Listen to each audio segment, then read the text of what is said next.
지금 중동이 발칵 뒤집혔습니다. 이건 단순한 국지전이 아닙니다. 미국과 인도의 패권 충돌 속에서 인도가 미국의 핵심 우방인 아랍에미리트를 공격하는 초유의 사태가 벌어진 겁니다.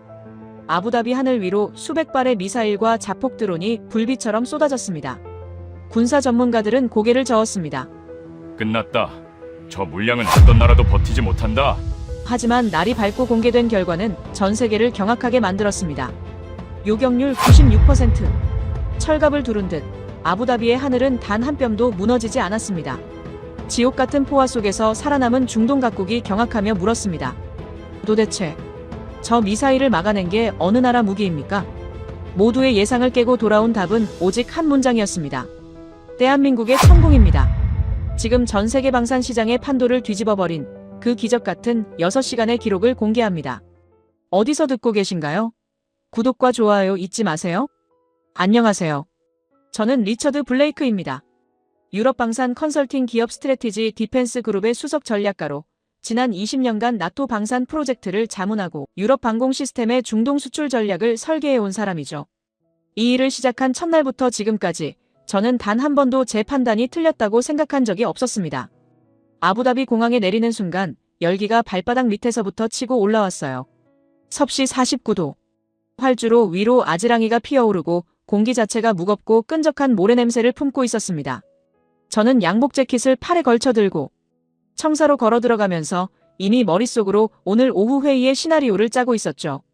아랍에미리트 방공망 교체 프로젝트, 총 계약 규모 30억 달러. 제 커리어에서 가장 큰 건이었고 지금까지 제가 설계한 수십 건의 계약 중에서도 단연 중심에 있어야 할 딜이었습니다. 문제는 제가 아부다비에 도착하기 전부터 이미 시작되어 있었어요.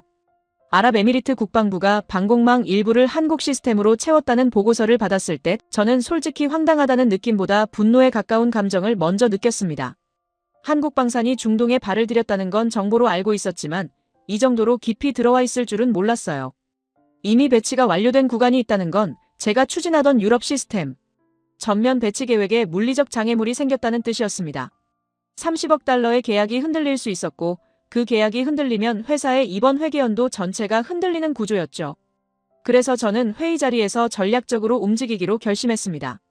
아랍에미리트 국방부 회의실은 생각보다 훨씬 조용하고 냉각된 공간이었어요. 외부의 열기와는 전혀 다른 세계처럼 창문 하나 없는 회의실에 냉방이 강하게 가동되고 있었고 테이블 양쪽으로 아랍에미리트 측 실무진과 국방부 분석관들이 자리를 잡고 있었습니다. 저는 프레젠테이션 파일을 열기 전에 잠깐 테이블을 훑어봤어요. 그 자리에서 유독 눈에 들어온 사람이 있었는데 사미라 알카심이었습니다. MIT 공학 박사 출신의 방공 전략 분석관으로 자료에서 본 것보다 훨씬 차갑고 단단한 인상이었어요. 그 눈빛은 처음부터 제 말을 검증할 준비가 되어 있다는 신호를 보내고 있었죠. 저는 개의치 않았습니다. 오히려 더 좋았어요. 슬라이드를 넘기면서 저는 논리를 깔기 시작했습니다. 중동 지역의 기후 조건은 유럽이나 한반도와 본질적으로 다릅니다. 연간 평균 기온이 50도에 육박하는 이 지역에서 전자장비는 일반 환경보다 훨씬 빠르게 오작동할 가능성이 높아요. 거기에 중동 특유의 기상현상인 샤말, 즉 미세한 모래 입자를 포함한 폭풍이 연간 수십 차례 발생합니다. 모래 입자는 단 몇 마이크론 크기라도 정밀 전자 회로에 스며들면 치명적입니다. 냉각 시스템, 레이더 안테나, 발사대 구동부 어디 하나 예외가 없어요. 저는 자신 있게 말했습니다. 한국 방공 시스템은 한반도 기후에 맞춰진 장비입니다. 설계 기준 자체가 다릅니다. 중동의 고온과 모래 폭풍 속에서 전자장비가 오작동할 확률은 제 분석으로는 70%를 훌쩍 넘습니다. 회의실 안이 잠시 조용해졌어요. 저는 이 침묵이 설득의 시작이라고 읽었습니다.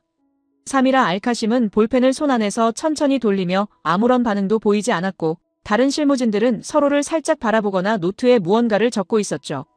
저는 다음 슬라이드로 넘어가면서 유럽 방공 시스템의 운용 이력, 중동 기후에서의 실증 데이터, 그리고 이 계약이 UAE 방공망 전체의 안정성을 어떻게 끌어올릴 수 있는지를 설명했습니다. 제 논리는 흠잡을 데 없이 촘촘했어요. 사미라가 처음으로 입을 열었을 때 그 목소리는 예상보다 낮고 건조했습니다. 그는 블레이크 씨가 제시한 오작동 확률 70%가 어떤 실험 조건에서 도출된 수치인지 출처를 확인하고 싶다고 했어요. 전쟁은 감정이 아니라 데이터로 판단한다는 말을 덧붙이면서요. 저는 웃으며 출처 자료를 넘기겠다고 했습니다. 내심으로는 이 정도 반박은 예상 범위 아니었어요. 데이터 공방이 시작되면 저는 언제나 이겨왔으니까요. 20년 경력이 그냥 쌓인 게 아닙니다. 회의가 끝난 뒤 저는 호텔방 창문 너머로 아부다비의 야경을 바라봤습니다. 사막 위에 세워진 도시의 불빛이 수평선까지 깔려 있었고 그 위로 밤하늘이 선명하게 펼쳐져 있었어요. 30억 달러 계약은 여전히 제 손 안에 있다고 확신했습니다. 한국 시스템은 일부 구간에 배치되어 있을 뿐이고 제가 설계한 논리가 통하면 교체 명분은 충분했어요. 내일 추가 회의에서 기술 비교 자료를 더 구체적으로 제시하면 된다고 생각했습니다. 저는 그날 밤 이 계약이 무너질 수 있다는 가능성을 단 1%도 열어두지 않았습니다. 다음 날 아침 저는 UAE 국방부 브리핑실로 안내를 받았습니다. 어제 회의실보다 훨씬 넓은 공간이었고 정면 벽 전체를 덮는 대형 스크린에는 UAE 영공 전체를 커버하는 방공망 배치도가 실시간으로 표시되고 있었어요. 저는 자리에 앉으면서 그 화면을 천천히 훑었고 이 나라가 방공에 얼마나 진지하게 투자했는지를 다시 한번 실감했습니다. 두바이와 아부다비 상공을 촘촘하게 덮고 있는 레이더 커버리지, 그리고 각 포대 위치를 나타내는 점들이 마치 별자리처럼 지도 위에 찍혀 있었죠. UAE는 지구상에서 가장 촘촘한 다층 방공망을 갖춘 나라 중 하나였습니다. 이 나라가 방공 시스템에 집착하는 이유는 지리적 숙명에 가까워요. 페르시아만 건너편에 이란이 있고 예멘에서는 후티 반군이 드론과 미사일을 수시로 쏘아 올립니다. 국토 면적은 작지만 두바이와 아부다비에는 세계 최대 규모의 항공 허브와 오일 인프라, 그리고 수백만 명의 민간인이 밀집해 있어요. 방공망이 뚫리는 순간 국가 경제 전체가 한 번에 흔들릴 수 있는 구조입니다. 그래서 UAE는 수십 년에 걸쳐 가장 신뢰할 수 있는 방공 시스템을 층층이 쌓아 올렸어요. 그 구조는 이랬습니다. 가장 높은 고고도 방어를 담당하는 건 미국의 사드, 즉 고고도 미사일 방어 체계였습니다. 사드는 대기권 상층부와 그 바깥 경계까지 커버하며 탄도미사일이 하강 궤도에 진입하기 전에 요격하는 방식으로 작동해요. UAE는 미국 외에 세계에서 처음으로 사드를 도입한 국가였습니다. 이건 단순한 무기 구매가 아니라 미국과의 방위 동맹을 상징하는 전략적 선택이기도 했죠. 사드 포대는 아부다비 외곽에 배치되어 있었고 운용 인력 중 상당수는 미군 교관과 함께 훈련을 받은 UAE 방공 전문 병력이었습니다.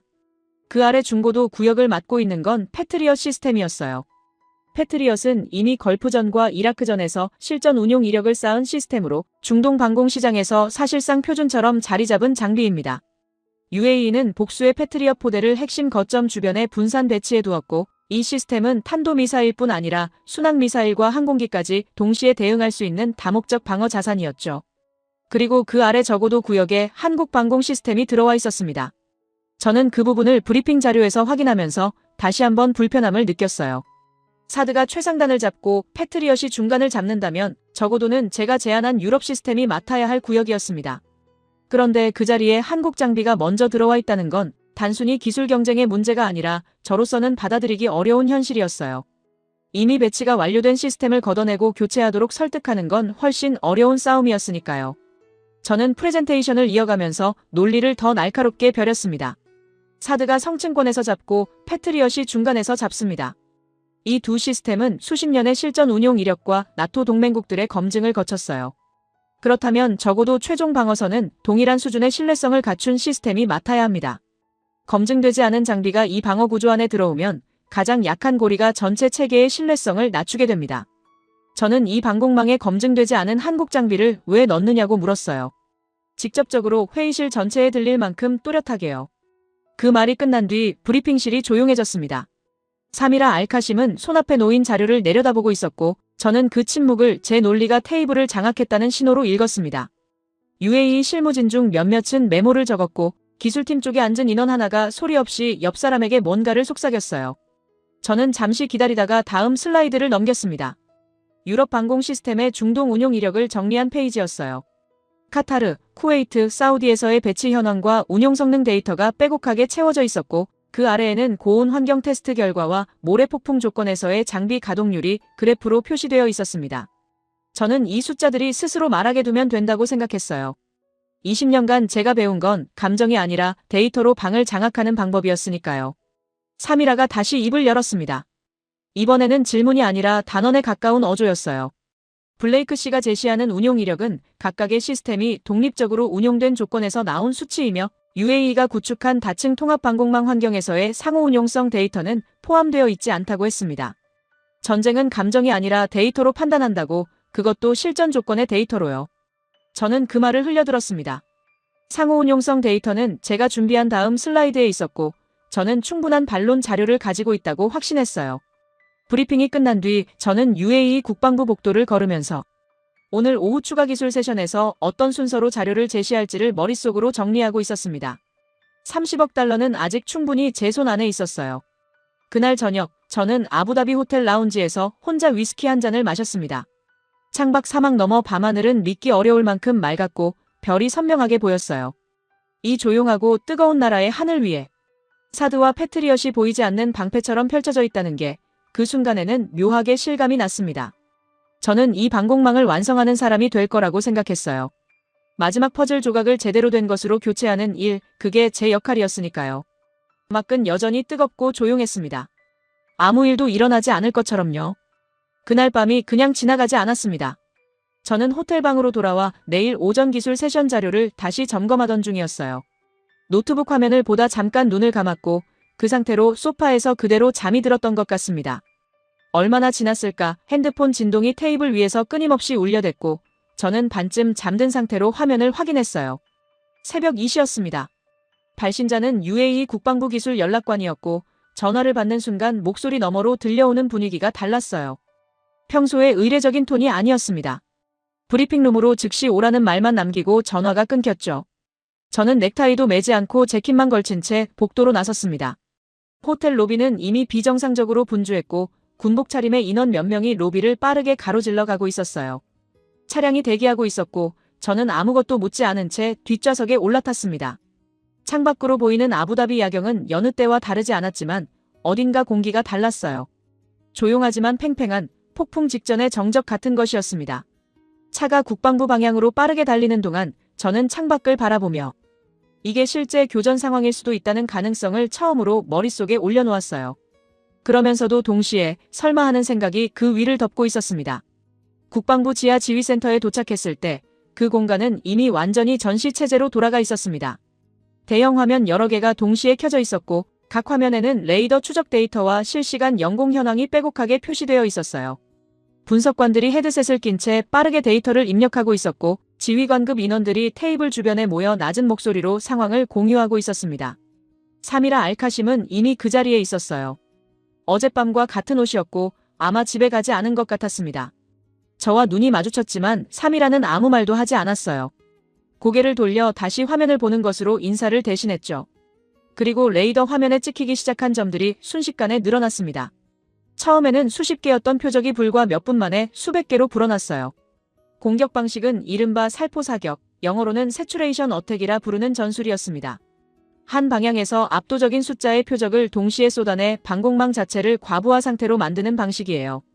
어떤 시스템도 무한정 미사일을 발사할 수는 없고 방어 자산이 소진되는 순간 그 틈으로 진짜 위협이 뚫고 들어오는 구조였습니다. 이건 단순한 무력 시위가 아니었어요. 계획된 소모전이었습니다. 이란이 먼저 보낸 건 샤헤드 드론이었습니다. 샤헤드는 저렴한 자폭형 드론으로 한 대의 가격이 고작 수만 달러 수준이에요. 하지만 수백 대가 동시에 날아오면 이야기가 완전히 달라집니다. 방공 레이더는 그 수백 개의 물체를 모두 추적해야 하고 각각을 요격하는 미사일은 한 발에 수백만 달러에서 수천만 달러에 달해요. 드론 한 대를 잡기 위해 그보다 수백 배 비싼 미사일을 소모해야 하는 구조. 그게 이 전술의 핵심이었습니다. 경제성의 싸움이기도 했고 방어 자산 소진을 노리는 계산된 전술이기도 했어요. 값싼 드론으로 값비싼 방어 체계를 먼저 말려버리는 것. 그리고 그 다음에 진짜를 보내는 것이었습니다. 지휘센터는 빠르게 대응에 나섰습니다. 패트리어 포대가 가동되었고 고고도에서는 사드 레이더가 전체 영공을 스캔하며 표적 우선순위를 분류하고 있었어요. 드론들이 하나씩 잡히기 시작했지만 숫자가 너무 많았고 일부는 요격됐지만 또 다른 무리가 계속해서 밀려오고 있었습니다. 화면 속의 점들은 줄어들기는커녕 오히려 더 촘촘하게 찍혔어요. 그리고 그 드론대 사이에서 레이더가 전혀 다른 특성의 표적을 포착했습니다. 탄도미사일이었습니다. 드론대가 방공망의 시선을 분산시키는 동안 탄도미사일이 포물선 궤도를 그리며 빠르게 접근하고 있었어요. 사거리와 속도, 탄도 예상 중량과 낙하 궤적이 화면에 실시간으로 분석되어 떴습니다. 분석관 하나가 목표물을 특정했고 그 좌표는 아부다비 핵심 인프라 구역과 겹쳐 있었어요. 지휘센터 안의 온도가 한 단계 더 내려가는 것 같았습니다. 아무도 소리를 높이지 않았지만 누구도 쓸데없는 말을 꺼내지 않았어요. 그 침묵 자체가 상황의 무게를 설명하고 있었습니다. 저는 그 장면을 멀찍이 서서 보고 있었습니다. 처음에는 이 상황 자체가 제가 관여할 문제가 아니라는 생각이었어요. 저는 컨설턴트였고 전투는 제 영역 밖이었으니까요. 하지만 다음 순간 제 머릿속에서 계산이 빠르게 돌아갔습니다. 만약 지금 이 전투에서 한국 시스템이 가동되어 성공한다면 그건 제가 어제와 오늘 이틀 동안 쌓아올린 논리 전체가 무너지는 순간이었어요. 30억 달러 계약은 그 순간부터 의미가 달라질 수 있었습니다. 지휘관 중 한 명이 보고를 올렸고 그 내용이 지휘센터 전체를 순간적으로 멈추게 했습니다.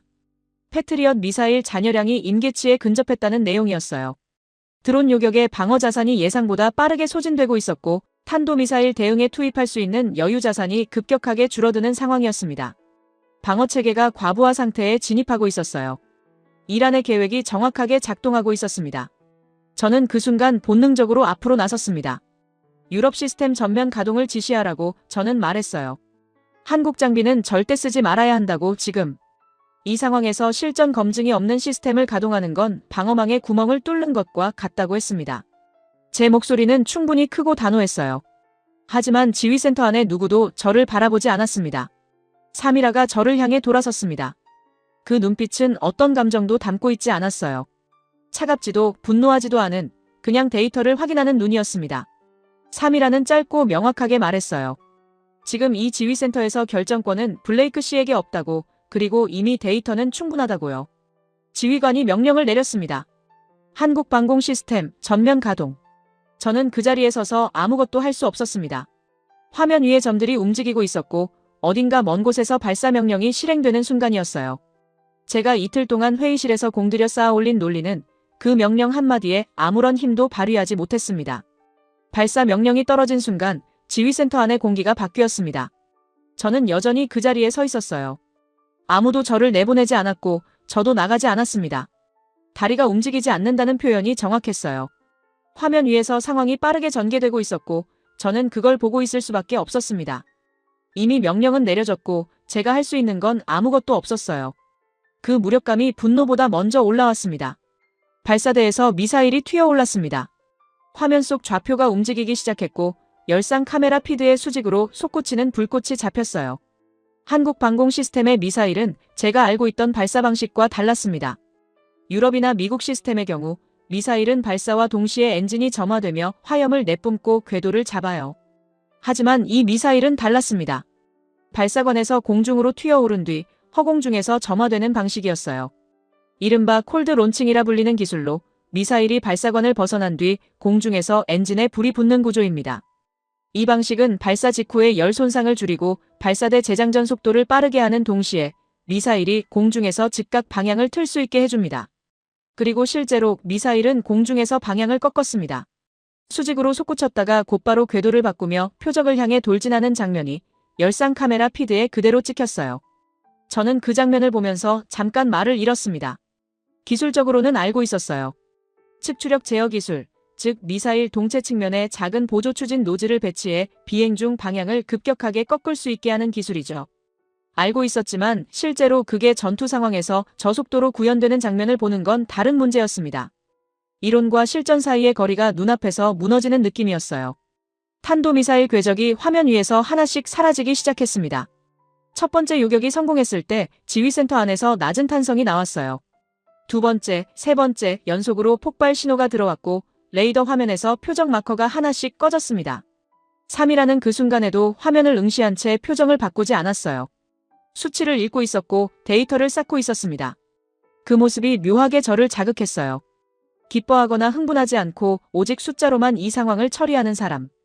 저는 그게 어제부터 3일화를 불편하게 만드는 이유 중 하나라는 걸 그 순간 깨달았습니다. 하늘에서 폭발이 연속적으로 터졌습니다. 지상 카메라 피드 여러 개가 동시에 같은 장면을 포착하고 있었어요. 어두운 밤하늘을 배경으로 섬광이 짧게 번쩍였다가 사라지는 장면이 반복됐습니다. 한 번, 두 번, 그리고 연달아 서너 번. 탄도미사일의 탄두가 공중에서 파괴되는 장면이었어요. 지상에 도달하기 전에 궤도 위에서 요격된 것이었습니다. 분석관들이 실시간으로 격추 좌표를 기록하고 있었고 지휘관이 다음 표적 우선순위를 빠르게 지정하고 있었어요. 전투는 아직 끝나지 않았지만 흐름은 바뀌고 있었습니다. 저는 그 장면을 바라보면서 제 머릿속에서 두 가지 생각이 동시에 충돌하는 걸 느꼈습니다. 한쪽에서는 이게 우연일 수 있다는 생각이 올라왔어요. 전투 상황은 수많은 변수가 겹쳐 있고 한 번의 성공이 시스템의 신뢰성을 증명하지는 않습니다. 저는 20년 동안 방산 데이터를 다뤄온 사람이었고 단일 전투 결과로 결론을 내리는 건 통계적으로 성급한 판단이에요. 샘플이 너무 작았고 상황 변수가 너무 많았습니다. 제 안의 전략가가 그렇게 말하고 있었어요. 하지만 다른 한쪽에서는 지금 화면에서 벌어지고 있는 일을 부정하기가 점점 어려워지고 있다는 감각이 올라오고 있었습니다. 탄도미사일이 하나씩 사라지고 있었어요. 수치가 쌓이고 있었고 그 수치는 누군가의 주장이 아니라 레이더와 열상 카메라가 기록한 데이터였습니다. 저는 데이터를 부정할 도구가 없었어요. 그럼에도 저는 말했습니다. 우연입니다. 제 옆에 서 있던 UAE 기술팀 인원이 고개를 돌려 저를 바라봤어요. 3이라는 반응하지 않았습니다. 저를 향해 아무것도 말하지 않았어요. 그냥 다시 화면으로 시선을 옮겼습니다. 그 반응이 반박보다 더 날카롭게 느껴졌어요. 무시가 아니었어요. 제 말이 이 지휘센터 안에서 아무런 무게도 갖지 못한다는 사실을 그 침묵이 그대로 보여주고 있었습니다. 전투는 여명이 밝아오기 시작할 무렵까지 이어졌습니다. 드론대의 마지막 무리가 요격되었고 탄도미사일의 최종 궤적이 화면에서 사라졌어요.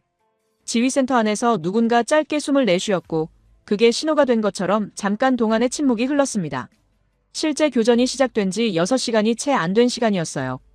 분석관들은 곧바로 데이터 수집 모드로 전환했고 격추 좌표와 미사일 잔여량, 레이더 추적 기록들이 빠르게 정리되기 시작했습니다. 저는 지휘센터 한쪽 벽에 등을 기대고 서 있었어요. 몸이 무거웠습니다. 새벽 2시부터 서 있었고 중간에 앉지도 않았어요. 하지만 피로보다 더 강하게 느껴지는 건 머릿속이 정리가 되지 않는다는 감각이었습니다. 제가 어제와 오늘 이틀 동안 회의실에서 구축한 논리는 한국 시스템이 이 환경에서 작동하지 않는다는 전제 위에 세워져 있었어요. 고온, 모래, 검증 부재. 저는 그 세 가지를 기둥으로 삼아 30억 달러 계약의 방향을 설계했습니다. 그런데 그 전제 중 하나가 지금 막 눈앞에서 흔들리고 있었어요.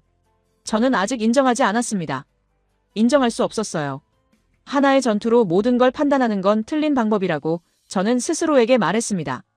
데이터는 더 넓은 샘플이 필요했고 이건 아직 분석이 필요한 결과였어요. 저는 그렇게 생각하기로 했습니다. 하지만 지휘센터 화면 위에서 마지막 표적 마커가 꺼지는 순간 가슴 어딘가에서 아주 작은 균열 같은 게 생기는 느낌이 들었어요. 소리도 없고 형태도 없었지만 분명히 있었습니다. 저는 그걸 무시하기로 했어요. 지금은 그게 최선이었으니까요.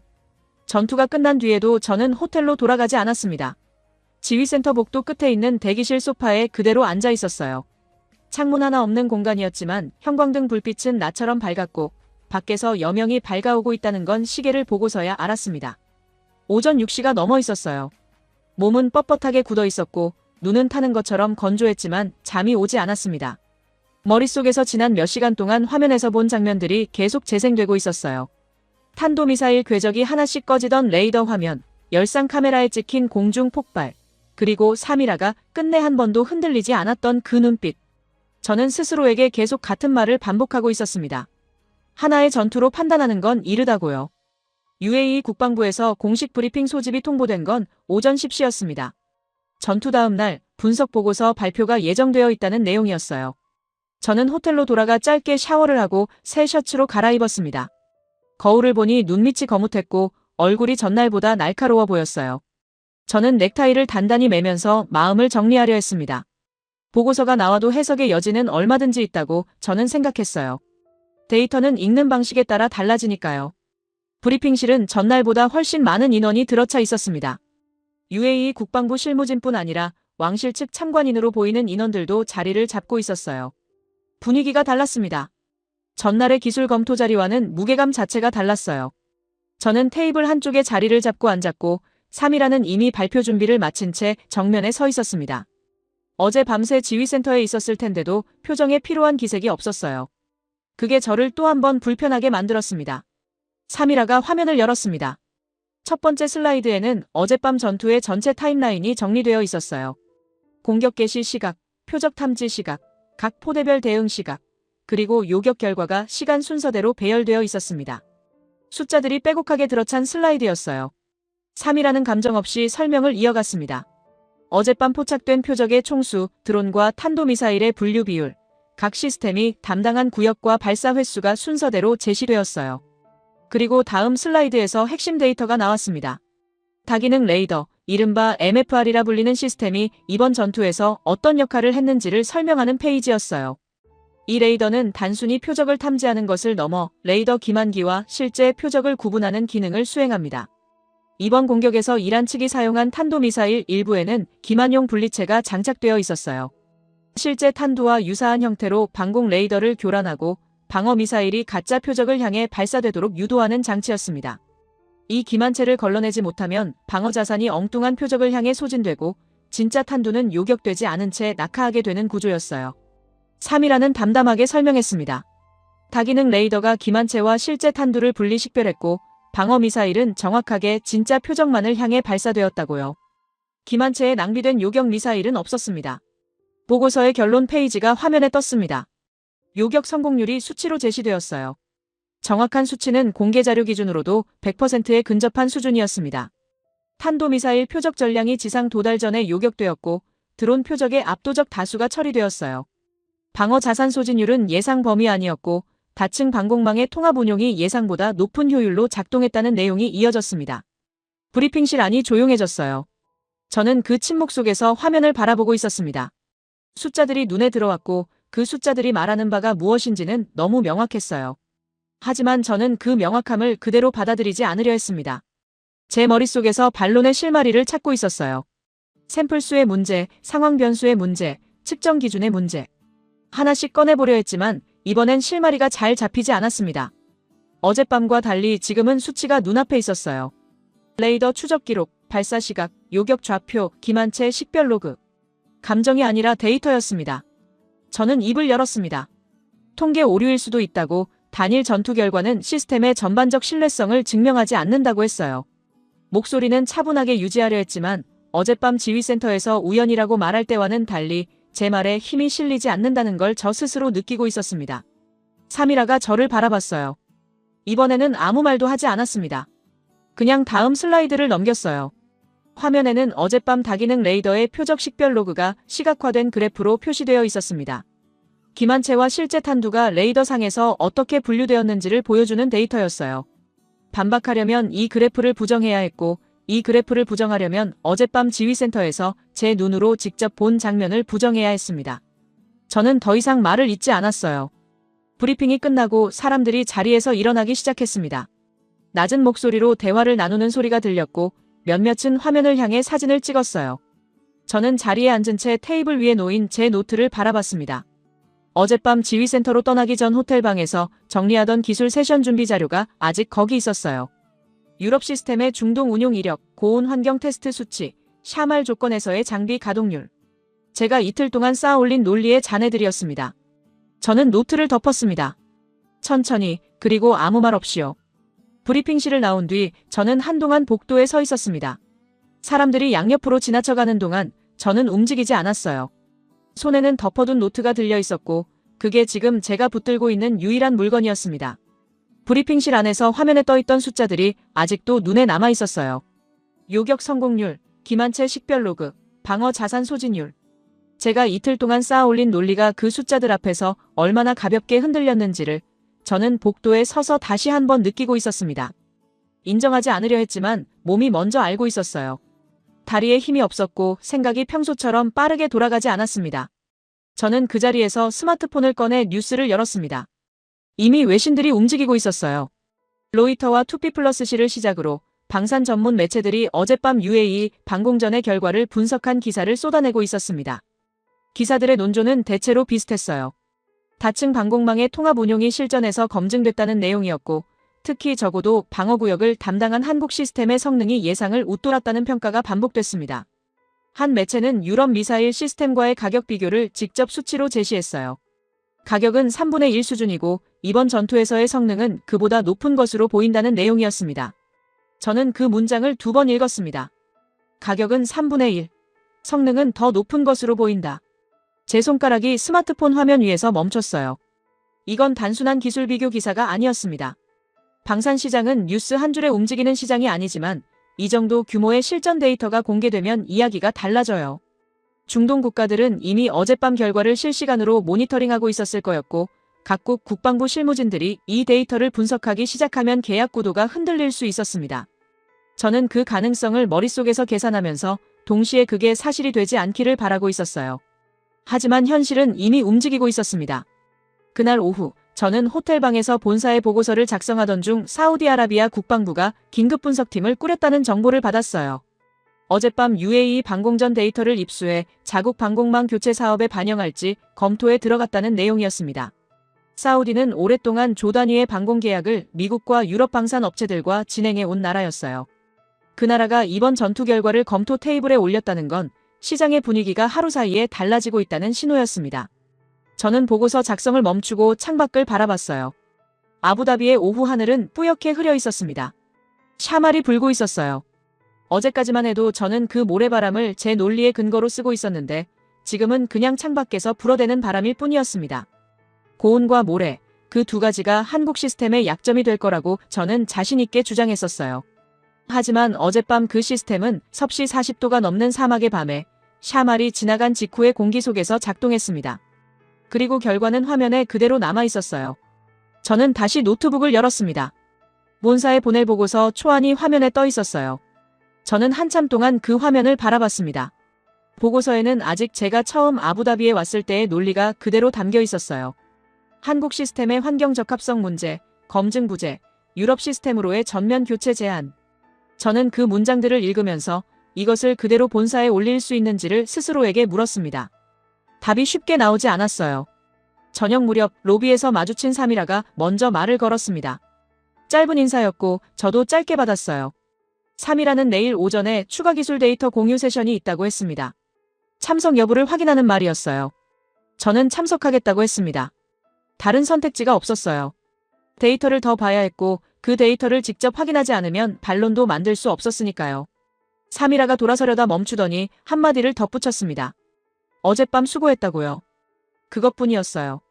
칭찬도 비아냥도 아닌 그냥 사실을 전달하는 방식이었습니다. 저는 그 말에 어떻게 반응해야 할지 몰라서 고개를 끄덕이는 것으로 대신했어요. 사미라는 그걸로 충분하다는 듯 걸어갔습니다. 저는 로비 소파에 앉아 다시 스마트폰을 열었어요. 새로운 기사들이 계속 올라오고 있었습니다. 중동 방산 전문 매체 하나가 이번 전투 결과를 근거로 중동 방공 시장의 판도 변화를 분석한 장문의 기사를 올렸어요. 기사는 유럽과 미국 중심이던 중동 방공 계약 구도에 새로운 변수가 등장했다고 쓰고 있었습니다. 직접적으로 특정 국가를 언급하지는 않았지만 어느 나라를 가리키는지는 누가 봐도 분명했어요. 저는 기사를 끝까지 읽었습니다. 마지막 문장에서 손가락을 멈췄어요. 기사는 이렇게 마무리되고 있었습니다. 이번 전투는 무기 시장이 더 이상 브랜드와 동맹 관계만으로 움직이지 않는다는 걸 보여줬다고요. 실전 데이터가 말한다고. 저는 스마트폰 화면을 끄고 소파 등받이에 등을 기댔습니다. 로비 천장이 높고 조용했어요. 어디선가 에어컨 바람이 일정하게 흘러왔고 창밖으로는 아직 샤말이 불고 있었습니다. 저는 눈을 감았어요. 잠을 자려는 게 아니었습니다. 그냥 잠깐 생각을 멈추고 싶었어요. 하지만 생각은 멈추지 않았습니다. 사우디, 조단위 계약, 실전 데이터, 가격 3분의 1. 숫자들이 눈을 감아도 사라지지 않았어요. 30억 달러가 흔들리고 있었습니다. 저는 그걸 알고 있었어요. 알면서도 아직 인정하지 않고 있었습니다. 다음 날 아침 추가 기술 데이터 공유 세션은 예정대로 진행되었습니다. 저는 제 시간에 브리핑실에 도착했어요. 어젯밤 로비 소파에서 한참을 앉아 있다가 방으로 올라간 게 자정이 넘어서였고 잠은 2-3시간 정도 잤을 겁니다. 하지만 그날 아침만큼은 늦게 들어가고 싶지 않았어요. 데이터를 먼저 봐야 했고 그 데이터를 보기 전에 어떤 결론도 내리고 싶지 않았습니다. 저는 아직 제 논리를 완전히 내려놓지 않았어요. 반론의 여지는 반드시 있다고 스스로에게 계속 말하고 있었습니다. 세션은 전날 보고서보다 훨씬 구체적인 수치들을 다루고 있었어요. 레이더 추적 정밀도, 발사 이후 표적 도달까지의 반응 시간, 복수 표적 동시 대응 능력에 관한 데이터가 슬라이드 위에 펼쳐졌습니다. 사미라가 직접 설명을 맡았어요. 목소리는 여전히 건조하고 일정했고 숫자를 읽는 방식은 감정을 개입시키지 않았습니다. 저는 그 숫자들을 하나씩 메모했어요. 반론을 찾기 위해서였습니다. 하지만 메모를 쌓을수록 반론보다 확인이 먼저 됐어요. 전날 보고서의 수치와 오늘 세션의 수치가 서로를 뒷받침하고 있었고 어젯밤 제 눈으로 직접 본 장면들이 그 숫자들과 정확하게 겹쳤습니다. 저는 펜을 내려놓았습니다. 세션이 끝난 뒤 사람들이 빠져나가는 동안 저는 자리에서 일어나지 않고 앉아 있었어요. 브리핑실이 점점 비어가면서 제 주변으로 조용함이 내려앉았습니다. 사미라가 장비를 정리하다가 저를 봤어요. 아무 말도 하지 않았습니다. 그냥 잠깐 바라봤다가 다시 자료를 챙겼어요. 저는 그 침묵이 불편하지 않았습니다. 오히려 말을 걸어오지 않은 게 다행이었어요. 지금 제가 무슨 말을 해야 할지 몰랐으니까요. 그리고 그날 오후 예상하지 못했던 발표가 나왔습니다. UAE 왕실 명의의 공식 성명이었어요. 저는 호텔방에서 뉴스피드를 통해 그 내용을 받아봤습니다. 성명은 짧았지만 무게감이 달랐어요. 이것은 단순한 무기 거래가 아니라는 문장으로 시작하고 있었습니다. 우리의 생명을 지켜준 것에 대한 전략적 보답이라는 말이 그 뒤를 따랐어요. 저는 그 문장을 읽고 잠깐 멈췄습니다. 전략적 보답. 외교적 언어에서 이 단어가 나올 때는 반드시 뒤에 구체적인 내용이 따라옵니다. 저는 다음 줄을 읽었어요. 원유 600만 배럴. 숫자가 눈에 들어오는 순간 저는 그게 무엇을 의미하는지를 즉각적으로 계산했습니다. 방산 계약이 무기 거래로 끝나지 않고 에너지 자원과 연결되는 순간 이건 더 이상 단순한 수출 실적이 아니었어요. 이건 국가 간 전략 동맹의 언어였습니다. 저는 스마트폰을 내려놓고 창밖을 바라봤어요. 샤말은 어제보다 잦아들어 있었고 오후 햇살이 아부다비 시내를 비스듬하게 비추고 있었습니다. 도시는 아무 일도 없었다는 듯 조용했어요. 이틀 전 밤하늘을 가득 채웠던 드론과 미사일의 흔적은 보이지 않았습니다. 하지만 그 하늘 아래에서 무언가가 돌이킬 수 없이 바뀌어 있었어요. 저는 노트북을 열고 본사 보고서 초안을 다시 불러왔습니다. 화면에는 제가 아부다비에 오기 전 런던 사무실에서 작성한 분석이 그대로 남아 있었어요. 한국 시스템의 환경 적합성 문제를 중심으로 구성된 논리였고 유럽 시스템으로의 전면 교체를 권고하는 결론으로 마무리된 문서였습니다. 저는 그 문서를 처음부터 다시 읽었어요. 문장 하나하나가 낯설게 느껴졌습니다. 내가 쓴 게 맞나 싶은 감각이 들었어요. 틀린 말은 없었습니다. 하지만 지금 이 문서를 그대로 본사에 올리는 건 제가 이 사흘 동안 이 도시에서 눈으로 본 것들을 없는 일로 만드는 것과 같았어요. 저는 한참 동안 커서를 깜빡이는 화면을 바라봤습니다. 그때 핸드폰에 메시지가 들어왔어요. 본사 파트너 중 한 명이었습니다. UAE 성명 받냐는 내용이었고 그 뒤로 사우디 측에서도 접촉이 들어왔다는 말이 이어졌어요. 사우디 국방부가 이번 전투 데이터를 근거로 기존 방공 계약 재검토 가능성을 타진해왔다는 내용이었습니다. 우리 쪽으로 연락이 온 건 유럽 시스템이 여전히 검토 대상 안에 있다는 의미였어요. 파트너는 빠르게 대응 전략을 짜야 한다고 했습니다. 저는 메시지를 읽으면서 무언가 이상하다는 걸 느꼈어요. 사우디가 유럽 시스템을 여전히 검토 대상에 올려두고 있다는 건 이번 전투 결과가 모든 걸 단번에 뒤집은 건 아니라는 뜻이었습니다. 방산 계약은 기술 하나만으로 결정되지 않아요. 동맹관계, 유지 보수 인프라, 부품 공급망, 기술 이전 조건. 복잡한 변수들이 얽혀 있고 그 변수들 안에서 유럽 시스템은 여전히 강점이 있었습니다. 저는 그 사실을 머릿속에서 확인하면서 잠깐 숨을 고를 수 있었어요. 하지만 그 숨이 완전히 편하지는 않았습니다. 왜냐하면 저는 알고 있었으니까요. 이번 전투 이전까지 중동 방공 시장에서 한국 시스템은 진지한 검토 대상이 아니었어요. 기술은 있어도 실전 이력이 없다는 이유로 또는 검증이 부족하다는 이유로 계약 테이블 가장자리에 겨우 자리를 잡고 있었습니다. 제가 그 논리를 누구보다 적극적으로 활용해온 사람이기도 했어요. 그런데 지금은 달랐습니다. 실전 이력이 생겼어요. 그것도 세계가 지켜보는 전투에서 수치로 기록된 이력이었습니다. 저는 본사 보고서 초안의 결론 부분을 드래그했습니다. 커서가 텍스트 위에서 깜빡였어요. 삭제하려다 멈췄고 다시 손가락이 굳었습니다. 저는 결국 노트북을 닫았어요. 지금 당장 이 문서를 수정할 준비가 되어 있지 않았습니다. 아직은 아니었어요. 무언가를 인정한다는 건 단순히 문서 한 줄을 고치는 게 아니었으니까요. 20년 동안 제가 쌓아온 판단의 기준을 적어도 일부를 다시 세워야 한다는 뜻이었습니다. 저는 그게 아직 무거웠어요. 런던으로 돌아오는 비행기 안에서 저는 아무것도 하지 않았습니다. 노트북도 열지 않았고 보고서도 손대지 않았어요. 창밖으로는 구름 위 하늘이 펼쳐져 있었고 그 아래 어딘가에 아부다비가 있었습니다. 저는 좌석 등받이에 기댄 채 눈을 감았어요. 잠이 온다기보다는 그냥 아무것도 처리하고 싶지 않은 상태였습니다. 머릿속에서 이것저것이 계속 돌아가고 있었지만 그 어떤 생각도 깔끔하게 정리되지 않았어요. 사흘 동안 아부다비에서 본 것들이 아직 소화되지 않은 채 위에 얹혀 있었습니다. 런던 사무실에 출근한 건 귀국 다음 날이었어요. 사무실은 평소와 다르지 않았습니다. 동료들이 커피를 들고 지나쳐갔고 회의 일정이 캘린더에 빼곡하게 차 있었어요. 하지만 저는 책상에 앉아서 한동안 화면을 그냥 바라보고 있었습니다. 본사보고서 초안이 아직 초안인 채로 저장되어 있었어요.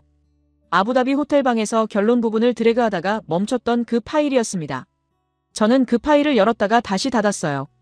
열 준비가 됐다고 생각했는데 막상 열고 보니 아직이었습니다. 그날 오후 회의실 화면에 뉴스피드가 켜져 있었어요. 파트너 중 한 명이 회의 전에 관련 기사를 띄워두었던 것 같았습니다. 저는 회의실에 들어서면서 그 헤드라인을 봤어요. K방산 수출 200억 달러 돌파. 그 아래에 폴란드에 이어 중동 시장으로 확장이라는 부제가 달려 있었습니다. 저는 자리에 앉으면서 그 화면에서 눈을 뗐어요. 보지 않으려고 한 건 아니었습니다. 그냥 더 오래 바라보고 싶지 않았어요. 회의는 사우디 대응 전략을 논의하는 자리였습니다. 파트너들이 돌아가며 말했어요. 사우디 국방부의 타지는 아직 공식 입장이 아니고 기존 계약 구도가 완전히 바뀐 건 아니라는 분석이었습니다. 유럽 시스템의 강점인 나토 호환성과 기술 이전 조건, 장기 유지 보수 인프라를 중심으로 다시 포지셔닝을 해야 한다는 이야기가 나왔어요. 저는 그 말들을 들으면서 고개를 끄덕였습니다. 틀린 말이 아니었어요. 논리적으로는 모두 맞는 말이었습니다. 하지만 저는 그 자리에서 아무 말도 하지 않았어요. 평소라면 제가 가장 먼저 전략 방향을 제시하는 사람이었습니다. 이 회사에서 20년 동안 그렇게 해왔어요. 중동 시장을 누구보다 잘 알고 계약의 흐름을 읽는 감각이 남다르다는 평가를 받아온 사람이었습니다. 그런데 그날은 말이 나오지 않았어요. 생각이 없어서가 아니었습니다. 생각은 있었어요. 하지만 그 생각을 입 밖에 내려면 아부다비에서 본 것들을 어떻게 처리할지 먼저 결론이 나야 했어요. 그 결론이 아직 나지 않은 상태에서는 어떤 전략 방향도 자신 있게 말할 수가 없었습니다. 회의가 끝나고 사람들이 나간 뒤에도 저는 자리에 남았습니다. 회의실 화면에는 아직 뉴스피드가 켜져 있었어요. K방산 수출 200억 달러 돌파. 화면이 자동으로 넘어가면서 다른 기사가 떴습니다. 중동 방공 시장 재편 가능성, 실전 데이터가 바꾸는 계약 구도. 저는 그 헤드라인들을 바라보면서 사흘 전 아부다비 지휘센터에서 탄도미사일 궤적이 하나씩 꺼지던 레이더 화면을 떠올렸어요. 그 장면은 아직도 선명했습니다. 시간이 지나도 흐려지지 않았어요. 저는 조용히 입을 열었습니다. 데이터를 다시 검토하겠습니다. 아무도 없는 회의실이었어요. 제 말을 들은 사람은 없었습니다. 하지만 저는 그 말을 해야 했어요. 스스로에게 하는 말이었으니까요. 20년 동안 제가 쌓아온 판단의 기준을 적어도 일부는 다시 세워야 한다는 걸 저는 그 순간 처음으로 소리내어 인정했습니다. 인정이라는 단어를 쓰고 싶지 않았지만 다른 말이 없었어요. 저는 회의실을 나와 책상으로 돌아왔습니다. 노트북을 열고 본사 보고서 초안을 불러왔어요. 결론 부분이 화면에 떴습니다. 저는 이번에는 드래그하지 않았어요. 그냥 읽었습니다. 처음부터 끝까지 천천히요. 제가 아부다비에 오기 전에 썼던 문장들이 낯설게 느껴졌지만 그 낯설미 어디서 오는지는 이제 알고 있었습니다. 틀린 논리가 아니었어요. 하지만 불완전한 전제 위에 세워진 논리였습니다. 실전을 보지 않은 사람이 쓴 분석이었어요. 저는 결론 부분 위에 커서를 올려놓았습니다. 이번에는 멈추지 않았어요. 천천히 한 문장씩 고쳐나가기 시작했습니다. 화면 밖으로는 런던의 오후가 지나가고 있었고 창문 너머 하늘은 낮게 깔린 구름으로 회색이었어요. 아부다비의 뜨거운 하늘과는 전혀 다른 풍경이었습니다. 하지만 저는 그 회색 하늘을 보면서 이상하게도 아부다비보다 지금 이 자리가 더 선명하게 느껴졌어요. 저는 계속 썼습니다. 아직 인정이라고 부르고 싶지는 않았어요. 하지만 데이터를 다시 보는 일이었습니다. 그걸로 충분했어요. 지금은요?